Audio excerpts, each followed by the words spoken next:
8장 26절 27절입니다. 이와 같이 성령도 우리의 연약함을 도우시나니 우리는 마땅히 기도할 바를 알지 못하나 오직 성령이 말할 수 없는 탄식으로 우리를 위하여 친히 간구하시느니라. 마음을 살피시는 이가 성령의 생각을 아시나니 이는 성령이 하나님의 뜻대로 성도를 위하여 간구하심이니라. 아멘. 우리가 다음으로 생각할 것은 성령이 우리를 단식하게 해서 나오는 단식에 대해서 생각을 해보겠습니다. 물론 여기 성령이 친히 우리를 위해서 단식하며 기도하신다고 했는데 또 더 깊이 들여다보고 우리의 경험을 보면 또 우리 속에서 막 이렇게 탄식이 터져 나오게 성령님께서 그렇게 하시는 것을 우리가 경험합니다. 즉 성령은 자신이 단식하면서 또 기도하는 우리를 단식하도록 도우십니다. 우리는 단식하지 않으면 안 될 많은 약함을 가지고 있습니다. 우리가 기도할 때 보면 물론 즐겁게 기도하고 또 심지어는 우리가 노래를 부르면서 찬양하면서 기도하고 하지만은 우리가 기도를 살펴보면 대부분 우리는 탄식하면서 부르짖지 아니하면 진정한 기도를 하지 못할 때가 얼마나 많은지 모릅니다. 그러니까 성령이 우리를 단식하게 하시는 것입니다. 이것은 성령이 단식하는 영을 주실 때만 할 수 있는 단식입니다. 우리가 하는 단식은 인간적인 단식, 정상적인 그런 자연인의 단식이 아니라 성령께서 우리 속에 이제 막 단식하게 하시는 거죠. 또 우리가 약하니까 성령을 의지하면서 단식합니다. 근데 단식은 위선과 거리가 멉니다. 사실 단식은 입술에서 나오는 그 무엇이 아니라 마음에서 나오는 것이거든요. 단식할 때 이 마음에서 나오잖아요. 그래서 성령만이 진지한 단식을 할 수 있게 만듭니다.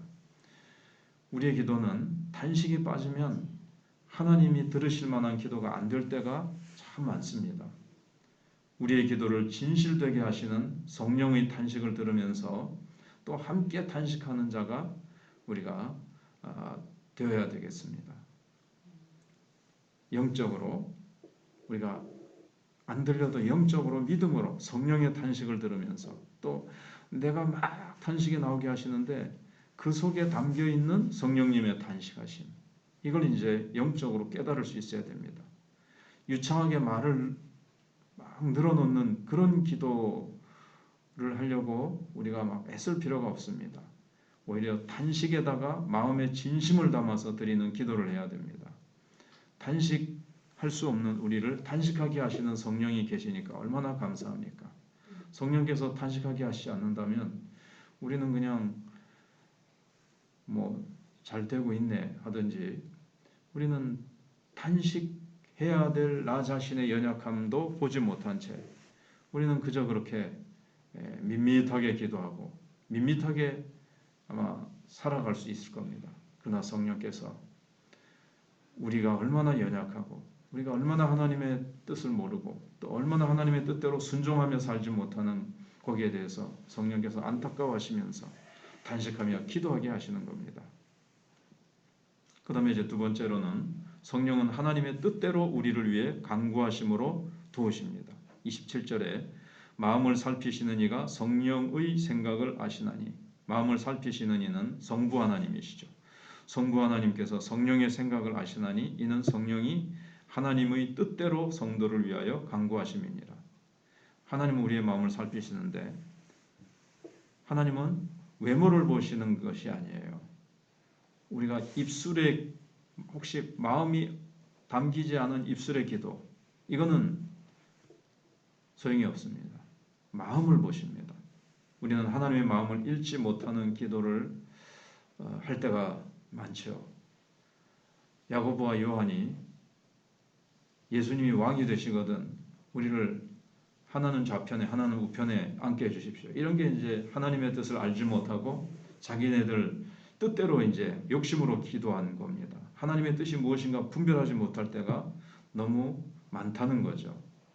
하나님의 뜻을 몰라서 우왕좌왕하는 우리를 도우시기 위해서 성령이 우리 대신 하나님의 뜻에 맞는 기도를 해주신다 그랬습니다. 성부도 하나님이시고 성령님도 하나님이시기 때문에 또 하나님의 영이시기 때문에 하나님의 마음속에 있는 깊은 뜻을 정확하게 알고 계십니다. 나를 향하신 하나님의 깊은 뜻. 그래서 27절 말씀이 두 가지로 해석이 가능한데 성령이 직접 우리를 대신하여 하나님의 뜻대로 기도한다고 할 수도 있고 성령이 우리의 마음을 열어서 말씀을 통하여 하나님의 뜻을 우리로 하여금 발견하고 깨닫게 하셔서 그 뜻을 붙들고 우리로 하여금 기도하게 도우신다. 근데 어떻게 됐든 두 가지 다 종합해서 받아들이면 되죠. 경우에 따라서 성령님께서 우리가 너무 잘 모를 때 직접 그렇게 기도해 주시면서 또 우리로 하여금 말씀을 통하여 하나님의 뜻을 깨닫고 기도하게 하십니다. 사실 우리는 하나님의 뜻을 잘 몰라서 내 뜻대로 기도하기 쉬운 연약한 존재들입니다. 뭘 기도해야 될지, 무엇을 달라고 해야 될지 생각이 잘 떠오르지 않을 때가 많죠. 우리가 내다볼 수 있는 이 영적인 이 지평선은 한계가 있기 때문에 위급할 때일수록 하나님의 뜻을 찾기가 여간 어렵지가 않습니다. 그래서 기도하는 중에 깨달은 것은 하나님의 이제 뜻을 찾을 때마다 깨달아도 손바닥 보듯이 금방 나타나지는 않아요. 그 뜻을 모를 때가 많아요. 그런데 나와 이와 같은 약함을 성령님께서 아시기 때문에 기도하게 하시고 기도하게 하시면서 자꾸 이제 점점 이제 보게 하시고 깨닫게 하시죠. 성령님께서 친히 먼저 하나님의 뜻대로 막 간구하시면서 우리로 하여금 우리가 기도할 때 자꾸 우리의 눈을 점점 여셔서 하나님의 뜻이 무엇인지 더 점점 확실하게 보게 하시고 또 응답하시면서 이게 하나님의 뜻이었고 이게 더 구체적인 하나님의 뜻이었구나.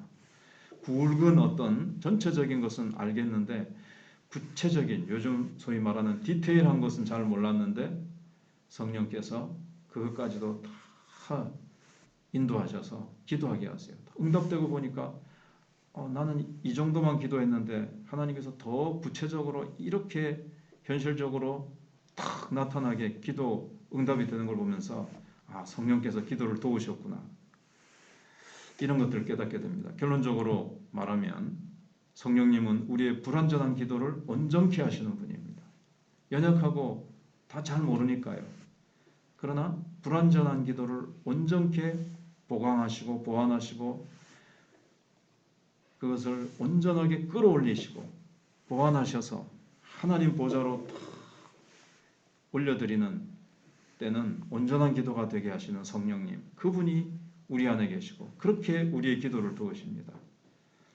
그래서 우리는 그 성령 이 말씀을 붙들고 우리가 이제 기도해야 되겠습니다. 계속 기도하면 내가 하나님 뜻도 잘 모르는데 나는 약한 부분이 많은데 그래도 기도하시면 됩니다. 기도하시면 성령님께서 자꾸 도우시고 내 기도는 연약하고 오늘 내가 뭐 특별히 뭘 딱 붙잡고 기도하지 않은 것 같아도 계속 기도하다 보면 성령께서 붙잡히는 것이 있게 하시고 성령님께서 우리의 기도를 도우셔서 우리가 점점 더 기도의 달인이 되게 하시고 기도 속에서 하나님의 뜻을 발견하고 때로는 하나님의 뜻을 몰라도 우리가 막 탄식하게 하시는 그 탄식을 따라서 탄식하면서 내 마음을 주님 앞에 드리면서 도와달라고 하면 성령님께서 우리의 연약을 짊어지시고 성령 하나님께서 우리에게 놀라운 응답의 역사를 허락해 주실 것입니다. 기도하겠습니다.